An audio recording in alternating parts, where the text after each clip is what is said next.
تعلم وتعليم وتذكر وتذكر ونقر ودفاع والإفادة والاستفادة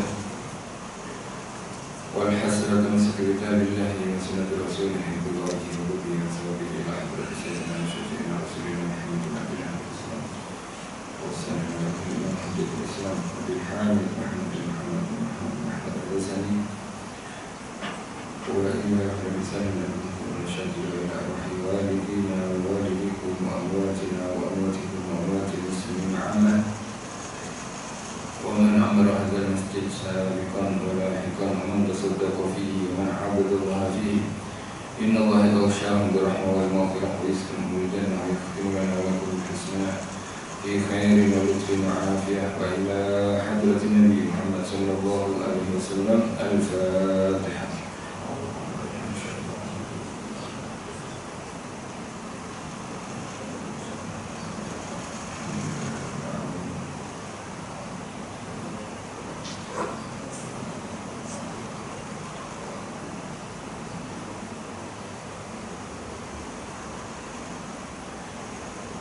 Alhamdulillah alladzi hadana li hadza wa ma kunna linahtadiya lawla an hadana Allah. Allahumma shalli wa sallim ala sayyidina Muhammadin miftahi wa birahmatillah adada ma fi ilmillah salatan wa salaman daimain bi dawami mulkillah wa ala alihi wa sahbihi wa mawalah wa la hawla wa la quwwata illa billah. Rabbi shrah li sadri wa yassir li amri wahlul 'uqdatam min lisani yafqahu qawli. Amma ba'du. Dimuliakan oleh Allah Subhanahu wa taala, muslimin muslimat, hadirin hadirat, tuan-tuan puan-puan rahimakumullah. Alhamdulillah, bersyukur kita kepada Allah Subhanahu wa taala atas segala kurniaan nikmat Allah yang telah diberikan kepada kita.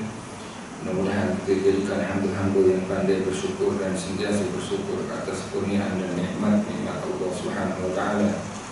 Alhamdulillah, insyaallah pada pagi hari ini kita teruskan pengajian kitab Ayyuhal Walad, salah satu karya daripada Al-Imam Hujjatul Islam Al-Imam Ghazali, dan kita sampai pada nasihat yang ke-15 ya. Muka surat 34 di sini, mengenai beberapa pengajaran yang diambil oleh Al-Imam Al-Hakim Al-A'sam. Beliau wafat pada 237 Hijriah. 237 Hijriah. Sekarang sudah 1400. Maknanya dah 1200 tahun lepas. Sedangkan Al-Imam Ghazali wafat pada tahun 505 Hijriah, atau kalau Masehi 1111. 1111. Maknanya dah 1000 tahun kan. Banyak tahun juga ya, 1000. Imam Ghazali. Dan Imam Hatim Al-A'sam merupakan ulama yang hidup sebelum Imam Ghazali. Beberapa pengajaran yang telah diambil atau beberapa kesimpulan daripada ilmu yang telah dipelajari selama 30 tahun pada gurunya yang bernama Imam Syafiq Al-Balkhi. Imam Hatim Al-A'sam belajar kepada Imam Syafiq Al-Balkhi selama 30 tahun. Dapat 30 tahun, ditanya Imam Hatim Al-A'sam, apa yang kau dapatkan selama belajar denganku 30 tahun? Imam Hatim Al-A'sam ada 8 kesimpulan daripada belajarku 30 tahun. Pertama, sudah kita kongsikan faedah atau kesimpulan pertama, yakni sesungguhnya berkata Imam Hatim Al-A'sam, mungkin saya baca lagi. Sesungguhnya aku telah melihat kepada makhluk dan semua manusia yang ada di dunia ini, dan aku mendapati bahawa setiap orang ini mesti ada sesuatu yang dikasihinya. Dikasihi. Ada orang kekasihnya istri, sayang dengan istrinya, sayang dengan keretanya, sayang dengan rumahnya, sayang dengan kebunnya, sayang dengan anak-anaknya. Ada yang dikasihi, ada yang dirindui. Lama tak pergi kebun, rindu kebun. Lama tak jumpa anak sebab dia ofisi kerja dia di luar negara, nak jumpa anak. Lama tak jumpa istri. Alhasil makhluk ini seperti itu. Ya, itu memang nyata dalam kehidupan kita. Dalam kehidupan kita. Lebih-lebih pengantin baru balik kampung, sehari dua dah kelang kabut dah. Sebab suaminya tak ikut serta isteri saja balik kampung. Suaminya sehari dua kelang kabut, tapi dapat seminggu sejuk juga. Awal-awal saja dapat seminggu 2 minggu dah tak heran. Baik.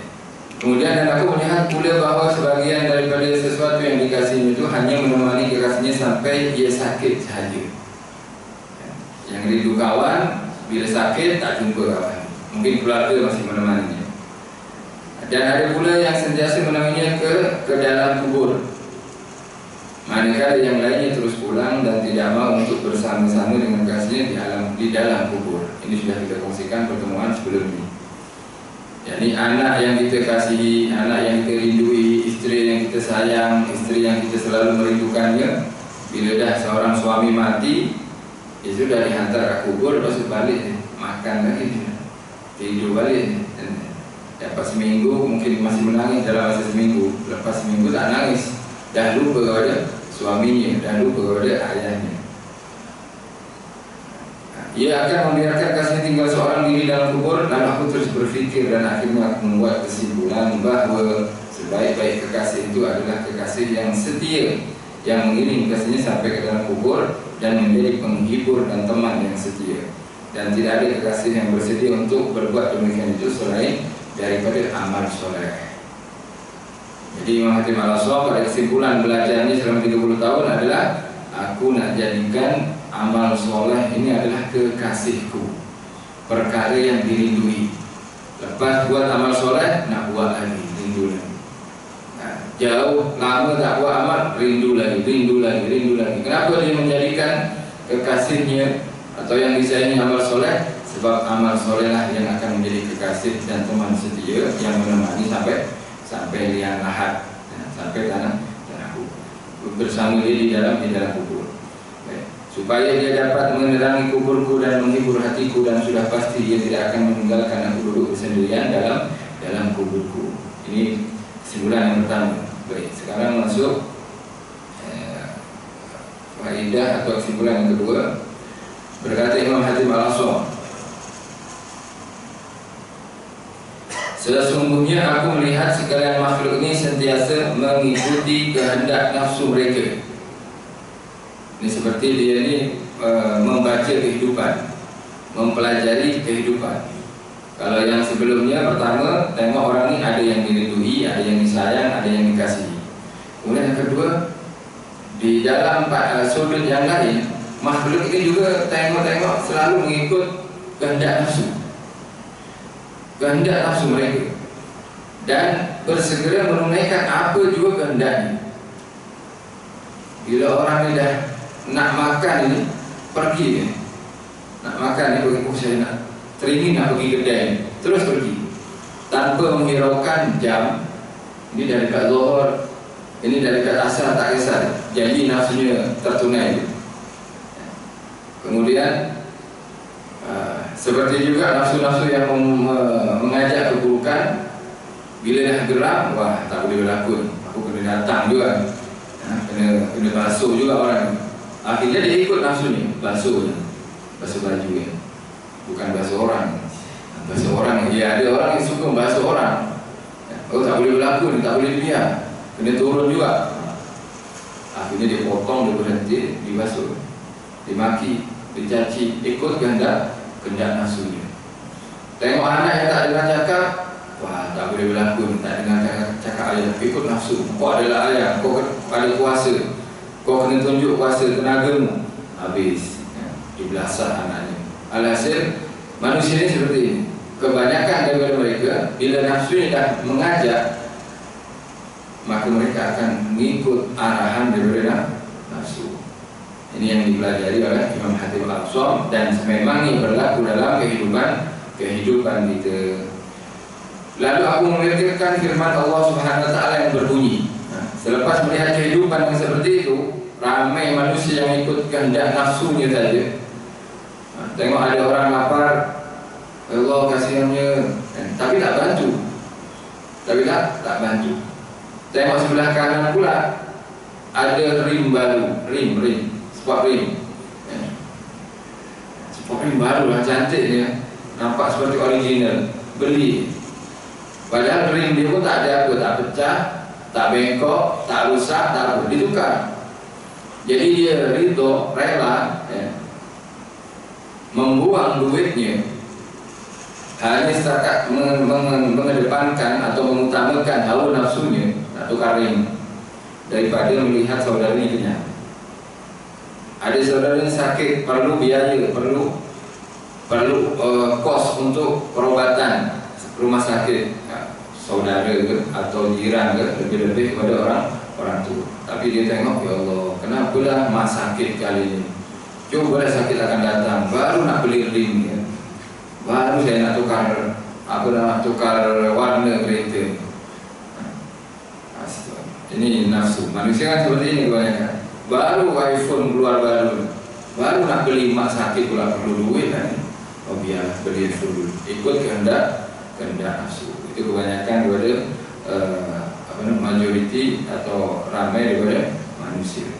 Akhirnya Imam Hatim Al-Asam memperhatikan, merenungi firman Allah SWT yang berbunyi, A'udzubillahi minasyaitonirrajim, wa amma man khafa maqama rabbih wa nahan nafsa 'anil hawa fa innal jannata hiyal ma'wa. Surah An-Nazi'at ayat 40-41. Maksudnya, dan ada pun orang yang takut akan berdiri di hadapan Tuhannya, di hadapan Allah Subhanahu wa Ta'ala, nanti di hari kiamat dihisab. Kalau saya ditanya kenapa saudara saya mati sebab kebuluran, sebab sakit yang saya biar tak belikan saya obatnya, tak tanggung saya biayanya, orang ini takut benda ini akan berlaku, ditanya, pasti ditanya. Pasti ditanya oleh Allah SWT. Sebab kalau kita ada kelebihan, maknanya kita ada tugas lebih. Orang kalau ada ilmu, ngam-ngam untuk keperluan dirinya, alhamdulillah, untuk ibadahnya. Tapi kalau ilmu itu dah lebih daripada orang lain, maka wajib dia mengajarkan kepada orang lain. Bila dia nampak orang yang jahil tak ada ilmu, maka tugas orang yang berilmu adalah mengajarkan orang yang belum berilmu, belum tahu. Tugasnya, kalau tak akan ditanya tentang ilmunya. Orang yang ada tenaga, lebih tenaganya, kuat tenaganya, membiarkan orang nak lintas jalan, dibiar saja. Oh biarlah, jatuh longkang, jatuh lah. Ini nanti ada kelebihan tenaga, tak digunakan untuk menolong orang yang kurang tenaga, maka akan diminta tanggungjawabkan oleh Allah Subhanahu wa Ta'ala. Seperti itu juga bila ada orang kelebihan harta. Ada orang kelebihan harta, lebih hartanya, makan cukup bukan untuk 1 hari 2 hari, sebulan 2 bulan, untuk 1 tahun dah ada bajet. Kemudian nampak orang yang kelaparan, kebuluran, keluarga dia perlu bantuan, dia diam buat tak tahu. Mungkin orang tak tahu kalau dia buat tak tahu, tapi Allah SWT maha mengetahui. Al-Alimul Khabir. Akan ditanya orang ini, aku bagi kau rezeki lebih, aku bagi kau duit lebih, kenapa kau tak bantu saudaramu? Jadi dikatakan, wa amma man khafa maqama rabbih. Dan ada pun orang-orang yang takut akan berdiri di hadapan Tuhannya dan ditanya, dipersoalkan dengan apa yang telah dilebihkan oleh Allah Ta'ala dari tenaga, daripada harta dan kekuatannya. Dan ia menahan nafsu daripada kehendaknya, wa nahan nafsa 'anil hawa. Jadi nafsu itu jiwa kan? Nafsu apa beza nafsu dan hawa? Jadi ada 3 sebetulnya pada diri kita yang perlu kita kontrol betul-betul. Ada nafsu, ada hawa, dan ada syahwat. Ada syahwat. Bila nafsu ini,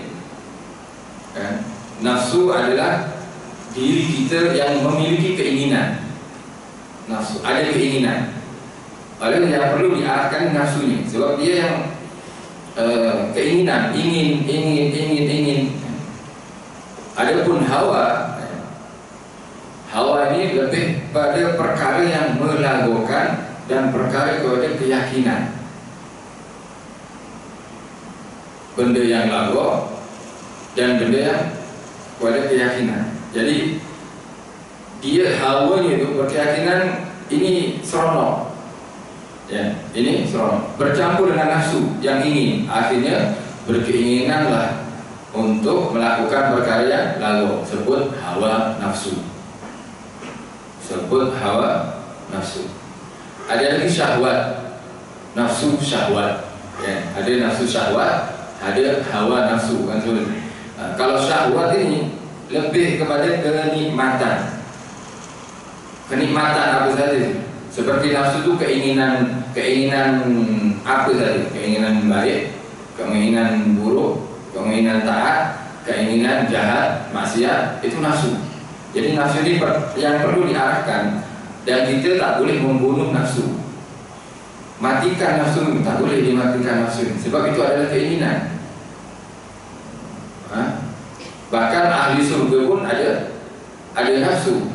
Dipanggilnya nanti masuk surga, ya Tuhan nafsul mutmainnah, wahai jiwa-jiwa nafsu yang mutmainnah dan tenang. Maknanya nafsu ini sudah terarah, sudah diarahkan, dipandu dan berjalan di jalan yang diridhoi oleh Allah Ta'ala. Jadi ada hawa nafsu, ada nafsu syahwat. Kalau syahwat lebih kepada kenikmatan makan. Oh nafsu saya nak makan. Oh nafsu syahwat. Oh nafsu saya na'udzubillah min dzalik, nak buat keji, mungkar, berzina, berliwat, contohnya, ini nafsu syahwat. Dan syahwat, hawa dan syahwat ini kebanyakan mengarah kepada keburukan.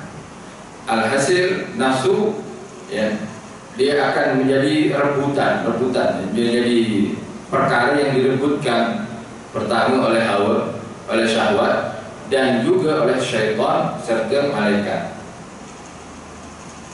Tunggangan paling kuat syaitan dalam diri kita adalah nafsu gitu. Jadi kalau ada syahwat, ada nafsu, ya senang syaitan arahkan. Berbisik saja, ini sedang, tanya awak muda lagi, cuti lah dulu kan. Alhasil berbisik, syaitan naik nafsu. Oh betul, ikut nafsu. Akhirnya ikut hawa nafsu, ikut syahwatnya. Alhamdulillah min dzalik. Dan ia menahan nafsunya, nafsu yang diarahkan atau menuju kepada tak diridhoi, ditahan daripada kehendaknya, kehendak, maka akan dijadikan baginya surga itu sebagai tempat tinggalnya. Siapa-siapa orang yang tengah bernafsu, ada keinginan syahwat, berkeinginan ke hawa, benda yang lagu, kemudian ke benda yang bermaksiat, ditahan nafsunya. Keinginan itu kepada syahwatnya, keinginan kepada hawanya, benda yang lagu tadi ditahan. Kemudian keinginan diarahkan kepada yang diridhoi oleh Allah SWT. Apa balasannya? Fa innal jannata hiyal ma'wa. Allah bagi tahu bahwa dijadikan baginya surga sebagai tempat tinggalnya. Kenikmatan Allah, nikmat tidur, seronok tidur, sedap tidur. Tapi tengok dah pukul 5 nih, 5:30, pukul 5. Hawa nafsu ikut hawanya atau syahwatnya ini akan memaksa tidur dulu. Selanjutnya kan syaitan akan berbisik kan. Pada di dalam hadis akan berbisik, malam panjang lagi, awal sangat bangun awan. Tak tahu sekarang subuh dah awal juga. 5:30 buat tenang, buat duduk dulu, tengok WhatsApp, tengok bola. Cuma siapa malam tadi bertanding, tengok lalu sekali nak komat baru nak wudu. Lepas baginya solat tahajud. Orang ini tak mampu untuk menahan hawa nafsu. Nafsu apa? Nafsu tidur. Coba dia terbangun. Bila dah bangun tu, ya Allah, ya kan Allah Ta'ala nak bangun dia. Sekarang Allah bagi pilihan. Kau dah bangun ni, nak buat apa ni? Nak terus tidur ke nak solat? Diberi pilihan oleh Allah Ta'ala. Orang yang mampu menahan hawa nafsunya, ya Allah, alhamdulillah bangun, alhamdulillah sebelum subuh lagi aku bangun. Terus ambil wudu, terus mengingati Allah, zikir kepada Allah. Allah bagi tahu, fa innal jannata hiya ma'wa. Dia perang, dia tahan nafsunya, dan Allah bagi tahu surga untuknya. Ini nafsu tidur. Ini nafsu tidur. Kalau tadi nafsu apa? Nafsu syahwat, keinginan duniawi, tukar ring, bukan, ada sakit, ditahan, tak adalah beli sekarang lah, kasihan emak sakit, bagi emak dia, bagi orang tua dia. Ini fa innal jannata hiya ma'wa. Dan ini kena lawan seperti ini. Kena lawan. Anak memerlukan inhaler atau obat dia dah habis, tapi pada masa waktu sama kita teringin nak makan makanan sedap. Tak payahlah makan dulu lah, tak apalah minggu depan. Family day, keluarga hari keluarga, sekarang cuti dulu. Tahan nafsunya, diarahkan oleh anak atau untuk bantu orang lain. Orang seperti ini adalah fa innal jannata hiyal ma'wa. Dikatakan Sayyidina Umar bin Khattab, anak dia Abdullah sakit. Abdullah bin Umar bin Khattab ini sakit. Kemudian ketika sakit, dia berkata kepada orang-orang terdekatnya, ya Allah, sedap nih kalau makan ikan. Ikan mahal. Kalau di Madinah kan jauh daripada laut, ikan itu mahal di sini. Ikan apa? Oh, ikan apa yang mahal? Jenahan. Saya pun tak tahu juga ikan apa yang mahal. Ya, ikan ini ikan besar. Alhasil bukan siakap, siakap kurang mahal. Jadi dia ini teringin, tengah sakit, teringin saya nak makan ikan. Susah nak jumpa. Akhirnya orang terdekat ini carikan ikan. Sehari dua berkelana pergi ke pantai. Dapat 7 hari, seminggu baru dapat ikan. Baru dapat ikan. Selepas dapat ikan, dimasak, kemudian dihidangkan kepada Abdullah bin Umar.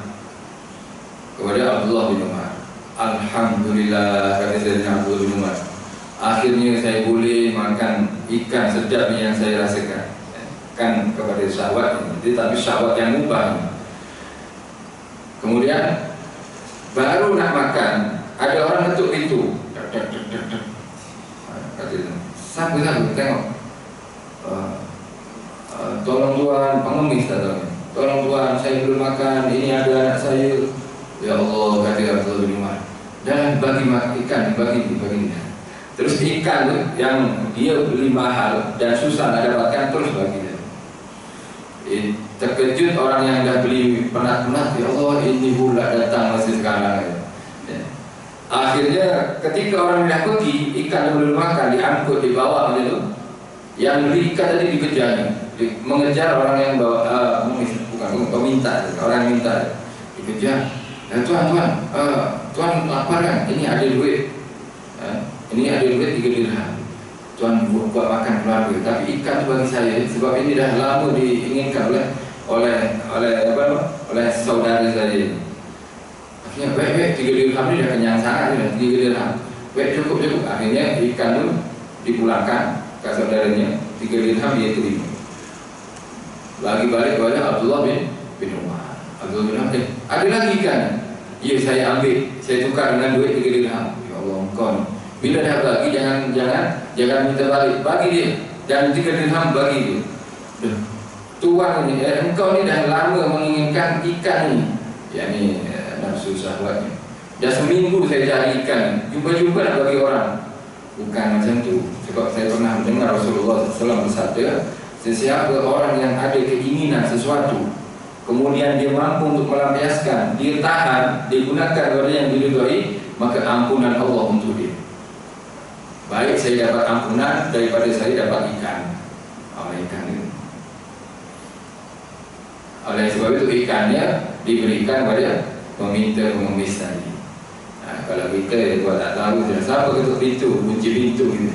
Ya kalau dah ini beli mahal, yang teringin kunci pintu, masuk bilik, makan seorang, menyorok gitu. Jadi Abdullah bin Umar. Maknanya apa? Maknanya satu keberniaan daripada Allah bila orang ini diberikan syahwat oleh Allah, berikan hawa nafsu. Saya banyak keinginan, kurniaan daripada Allah, janji tahan kan seperti Sayyidina Abdullah bin Umar, bila dia tak ada keinginan nak dapat ikan, yang nak makan ikan tu, ya mungkin dia tak boleh dapat ampunan daripada Allah dari segi ikannya.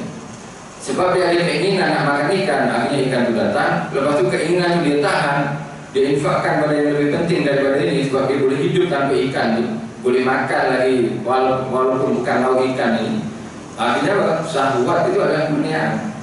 Janji kita tak tahan. Maka bersyukurlah orang-orang yang banyak syahwatnya, banyak hawa nafsu. Tapi wanahan nafsa anil hawa, janji ditahan, jangan dituruti. Bahasanya di sini dalam surah Nazi'at ini, fa innal jannata hiyal ma'wa. Subhanallah. Seperti Rasulullah SAW sampai beberapa hari, 3 hari kadang Nabi tak makan.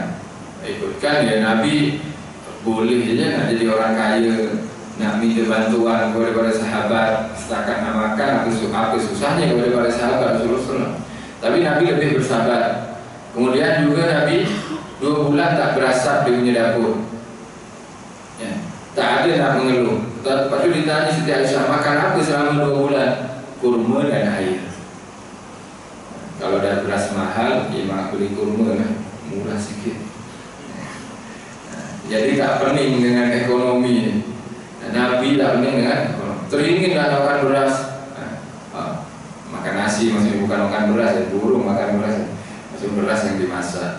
Ya tak ada masalah. Tapi kalau kita dah beras lebih, ada jiran kurang beras, bagi kat dia. Kenapa? Innal jannata hiyal ma'wa. Nak dapat surga itu mudah, lawan nafsu. Ikut yang sekarang ya, ibadah-ibadah lain itu kunci surga yang lain. Oleh itu dikatakan pintu menuju surga ini jumlahnya diada di anfasil basar. Pintu menuju surga atau jalan menuju surga ini itu sebanyak nafas manusia. Kita nafas berapa kali sehari? Kan tak terkira kita nafas. Dan pintu menuju surga sebanyak itu, ya. Sebanyak itu pintu kita boleh masuk mana-mana. Ada orang yang masuk surga sebab air, ada orang yang masuk surga sebab dakwah, ada orang yang masuk surga mungkin sebab ini, wanahan nafsa anil hawa. Apa cerita kalau kita mendengar atau kita tahu sendiri jiran yang kekurangan, kita bantu tanpa melihat dia itu Islam ke, dia itu kafir ke, tanpa melihat dia itu benci kita atau kasih atau sayang begitu. Sebab apa? Wanahan nafsu anil hawa. Fa innal jannata hiyal ma'wa. Jadi itulah baginda selalu mencontohkan, tak pening dia makan kurma dan air.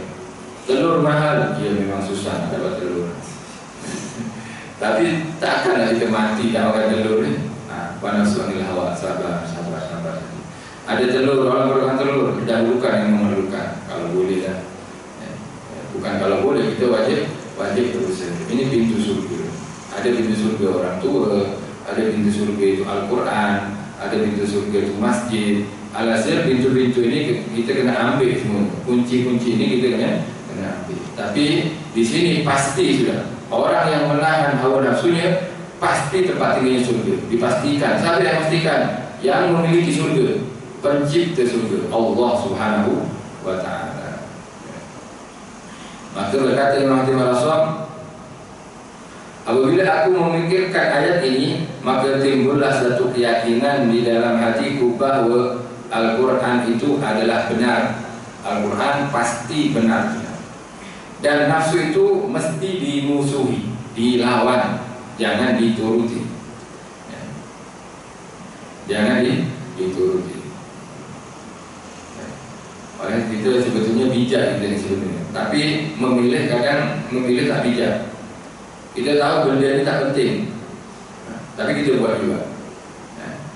Kita buat juga.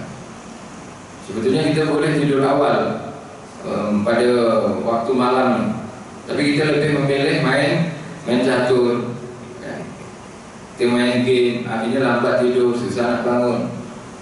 Ikutkan nafsu, bila dah asyik ni berhenti dia, aku nak tahajud malam ni. Orang kalau tidur lambat, ya susah lah nak dapat peluang untuk solat malam. Seperti itu juga orang yang menghabiskan kekuatan atau menghabiskan ucapannya banyak cakap, banyak cerita, banyak lepak, Orang ini kalau banyak cakap, dia akan susah baca Al-Quran. Sebab dah tenaga dah habis semua. Borak sana sini. Tajuk mula-mula tajuknya telur, naik ke beras, ke ayam, ke laut, ke darat, sampai planet bulan, semua dibahas tu. Masya Allah. Lalu sekali balik rumah penat sudah. Nak ambil Al-Quran, penat dah. Aku cakap banyak tadi. Oleh itu Nabi berkata bahwa man kasura kalamu kasura khatahu. Siapa yang banyak cakap banyak salah. Kenapa banyak salah? Kurang baca Quran. Suka fadi-fadi, suka yang lagu-lagu. Fadi-fadi itu lagu-lagu yang sia-sia. Oh malam tadi apa yang bertanding Manchester United kan? Bola. Dari bola yang sekarang, tahun 90, hebat, tahun balik tahun, pusing-pusing sampai masuk bayi, player pun dia tahu. Akhirnya bila nafsu syahwat dituruti, maka surga akan menjauh daripada kita. Bahaya kalau mengarah kepada maksiat. Dan nafsu itu mesti dimusuhi. Lalu aku pun menjadikannya sebagai musuh. Sebagai musuh. Dan aku berjuang untuk menentangnya, yakni menentang nafsu tadi, dan aku tidak memandikannya sehingga ia tunduk kepadaku. Ada seorang kasyaf, dan orang ini kasyaf, dia boleh baca hal orang, tapi sayang di kafir. Ini di zaman tabi'in ya kata. Jadi orang ini kasyaf boleh baca. Bila ada orang datang dia, awak nak minta doa, ini ya sakit perut ya, tengah sakit. Awak minta doa nak kahwin kan, belum kahwin lagi, kasyaf ya. Jadi boleh baca keadaan orang, tapi dia kafir.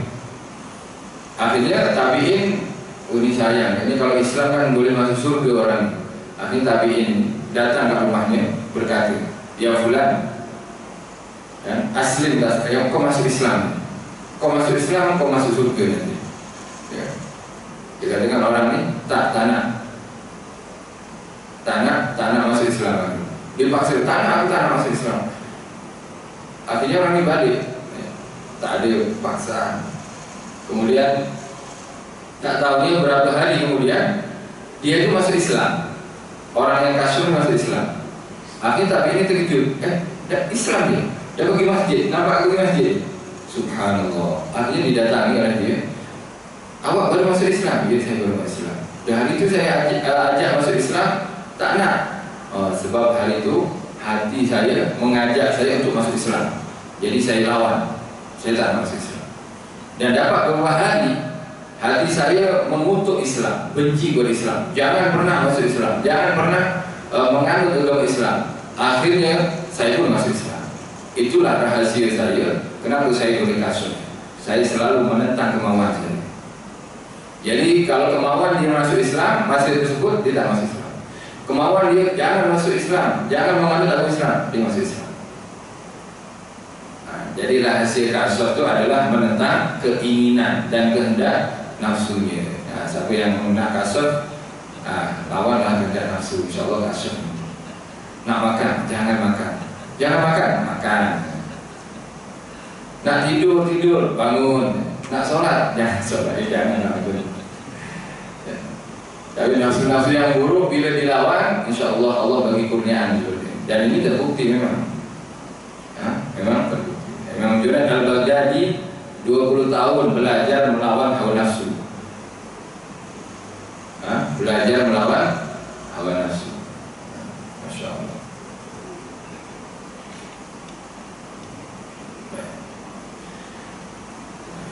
Dikatakan di sini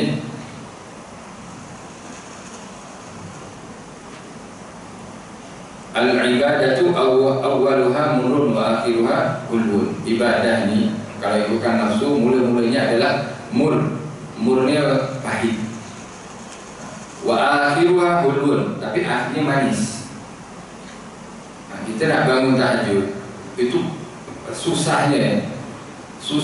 Tapi kalau dah bangun, dah solat, kita paksa juga diri kita, dekat-dekat subuh dah tenang hati kita. Itu belum di akhirat lagi. Berbeda orang yang tadi bangun kemudian selama sampai azan tak sholat apa, menyesal. Ya.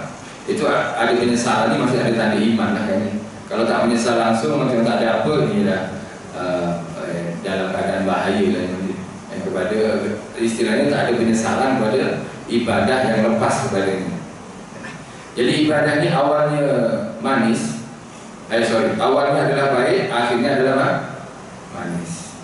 Wa misaluhu misal rajulin sa'idal jabal bimasyaqqatin wa ta'ab wa idza wasala wa yadahu tamatta'a bi tayyibil jauh. Permisalannya adalah seperti orang yang mendaki bukit, mendaki gunung. Susah nak naik ke atas dengan penuh kesukaran, dia pun naik juga. Lalu sekali bila dah sampai di atas, akhirnya dia dapat menikmati pemandangan yang sangat indah. Ini perumpamaan orang yang bila hidupnya atau baki sisa hidupnya dihabiskan untuk ibadah kepada Allah SWT. Di akhir penghujung hidupnya Allah pasti nampakkan pemandangan yang indah untuknya. yakni dapat melihat surga. Kan tak sedikit orang yang dipilih oleh Allah ketika nak mati ditampakkan tempat tinggalnya surga. Oleh sebab itu orang-orang soleh ini, orang-orang baik, bukan setakat ulama, orang-orang baik, orang biasa ulama yang mati dalam keadaan baik selalu muka dia ceria. Sebab kenapa ceria? Bahagia, dia telah melihat masa depannya, masa depannya. Dan Imam Ghazali memberikan amalan begitu. Mungkin ada para asatidz yang mengajarkan amalan apa? Amalan supaya kita dapat melihat tempat tinggal kita sebelum mati. Yakni diperlihatkan tempat tinggal kita kemudian masa depan kita diperlihatkan kepada kita sebelum kematian kita. Siapa yang mengamalkan ini? Yakni di hari Jumat, sholat 4 rakaat pastinya di masjid ini. Di hari Jumat sholat 4 rakaat, boleh 2 salam, boleh 1 salam. Kemudian selepas setiap Fatihah rakaat pertama, kedua, ketiga, keempat ini sama surahnya, yakni surah Al-Ikhlas. Surah Al-Ikhlas selepas Fatihah pertama dibaca 50 kali. Fatihah yang kedua, rakaat kedua maksudnya 50 kali, ketiga 50 dan keempat 50. Siapa yang mulazim sentiasa buat perkara ini, zikir ini, Imam Ghazali mengatakan dia akan nampak atau akan dinampakkan kepadanya tempatnya di surga. Bukan di mana lagi, di surga ditampakkan oleh Allah Ta'ala.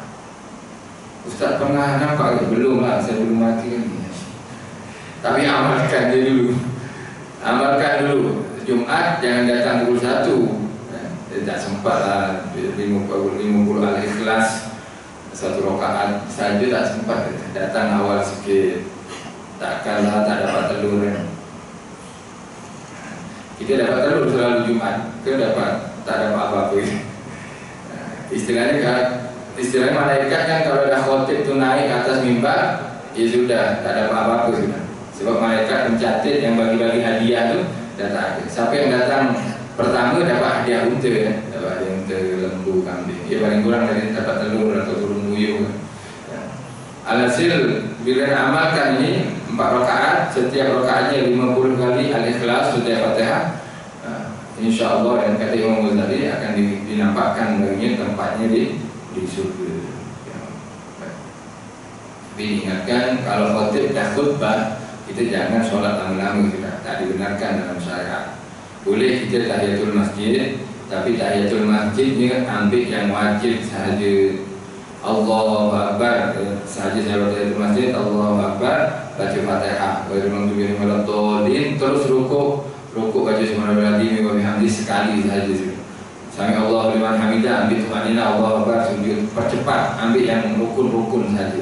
Bila kita masuk masjid sedangkan khotib sudah mulakan khutbah, boleh solat tahiyat tapi ambil yang rukun-rukun.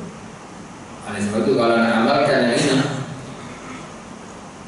Al-Ikhlas ini 200 kali dibagi 4 rakaat ini, maka datang awal sikit.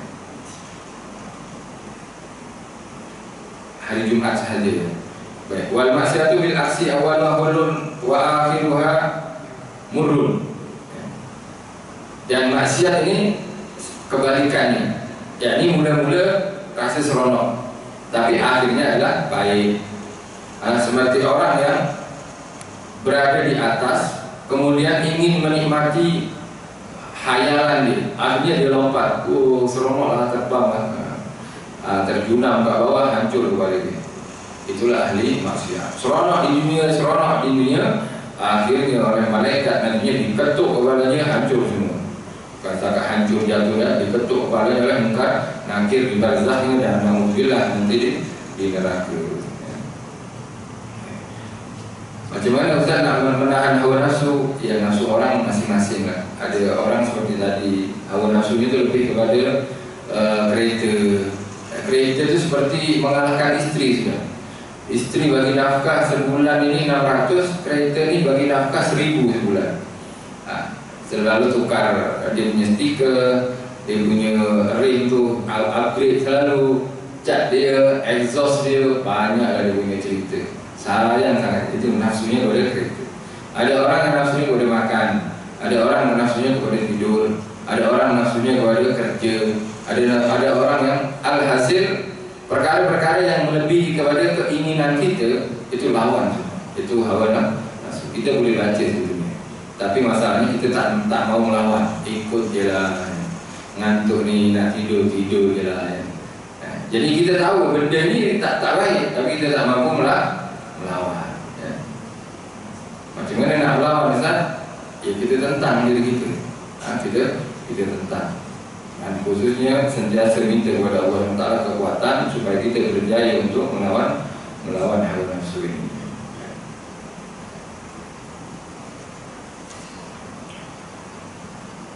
Dan aku juga memberikannya, dikatakan, dan aku berjuang untuk menentangnya, dan aku tidak memanjakannya sehingga ia tunduk kepadaku, dan ia merasa puas hati dengan tugasnya untuk taat dan beribadah kepada Allah Subhanahu wa Ta'ala. Akhirnya ketika nafsu kita kontrol, kita arahkan kepada kebaikan sahaja, jadi akan terbiasa dengan kebaikan. Bila kita dah, contohnya tadi sudah, ini tak payah pening-pening kita. Contohnya orang yang tak biasa pergi masjid, akhirnya biasakan, paksa pergi masjid juga lah. Kalau pergi masjid juga, lama sekali pada satu masa nanti dia tak pergi masjid, dia akan terfikir, tak boleh, tak tenang hidup. Sebab kenapa? Dia dah terarah nafsunya ke masjid. Dia sudah terarah nafsunya pergi masjid. Tapi kalau sebaliknya, kita selalu manjakan pada benda yang sia-sia, lebih-lebih kepada maksiat, maka nafsu akan susah untuk diarahkan kepada kebalikan daripada kebiasaan itu kita sendiri. Oleh itu, kuncinya berbiasakan dalam hidup ini, arahkan kepada sesuatu yang diridhoi oleh Allah Subhanahu wa Ta'ala. La'allakum tatafakkarun, afala ta'qilun. Adakah mereka ini tak berfikir kan? Tak perhatikan, tak merenungkan, tak merenungi. Renungkanlah sebelum berucap, renungkan sebelum bertindak. Ini nafsu yang ini diridhoi ke tak? Oh, tak diridhoi, tahan, lawan. Alhamdulillah manusia ini memiliki kelebihan akal, dan itu perlu kita gunakan. Mudah-mudahan Allah SWT memberikan kita kekuatan untuk kita melawan hawa nafsu. Apapun sahaja yang membuat kita sia-sia hidup kita, lebih-lebih membuat rugi hidup kita, jangan lakukan, jangan buat. Baik itu ucapan, perbuatan, apa saja, tahan. Kenapa? Wa nahan nafsa 'anil hawa fa innal jannata hiyal ma'wa. Dan menahan nafsunya daripada kehendak hawanya, akhirnya surga adalah tempat tinggalnya. Mudah-mudahan kita jadikan oleh Allah Taala ahli surga insyaallah, dan kita mampu untuk melawan hawa nafsu kita. Wallahu a'lam bishawab. Insyaallah selepas ini kita boleh salat isyraq ya. Alhamdulillah kita boleh dapat pahala haji dan umrah tamat, diulang sempurna, diulang 3 kali Rasulullah SAW. InsyaAllah 17 ni kita masuk sunat isyraq, dan sebelum itu kita tutup dengan doa. Bismillahirrahmanirrahim. Allahumma salli wa sallim ala sayyidina Muhammad wa ala sayyidina Muhammad. ربنا انفعنا بما علمتنا ربي علمنا الذي ينفعنا ربي فقهنا وفقه أهلنا وقرباتنا في ديننا مع أهل كفر أنثى وذكر ربي وفقنا ووفقكم لما ترتضي قولا وفعلا كرما وارزق كل حلالا دائما وأكل لا تعلنا نقضى بالخير ونصر كل شر ربنا أصلح لنا كل شؤون وأكر برضا منك العيون واقض عنا ربنا كل الديون قبل أن تأتينا رسل من واغفر واستر أنت أكرم من ستر وصلاة الله داش المصطفى من إلى الحق دعانا والوفاء بكتاب فيه الناس شفاء وعلى الآل الكرام الشرفاء وعلى صحب المصابيح الدرر اللهم اهدنا بهداك واجعلنا ممن يسارع في رضاك ولا تولنا وليا سواك ولا تجعلنا ممن خالف أمرك وعصاك وحسبنا الله ونعم الوكيل ولا حول ولا قوة إلا بالله العلي العظيم وصلى الله على سيدنا محمد وعلى آله وصحبه وسلم الحمد لله رب العالمين. الفاتحة. بسم الله الرحمن الرحيم الحمد لله رب العالمين إياك نعبد وإياك نستعين. Jazakumullah khairan katsira. Saya ucapkan terima kasih banyak atas segala perhatian, kesilapan, kesalahan, kekurangan dan kasar dalam penyampaian harap dimaafkan. Wabillahi taufiq wal hidayah. Assalamualaikum warahmatullahi wabarakatuh.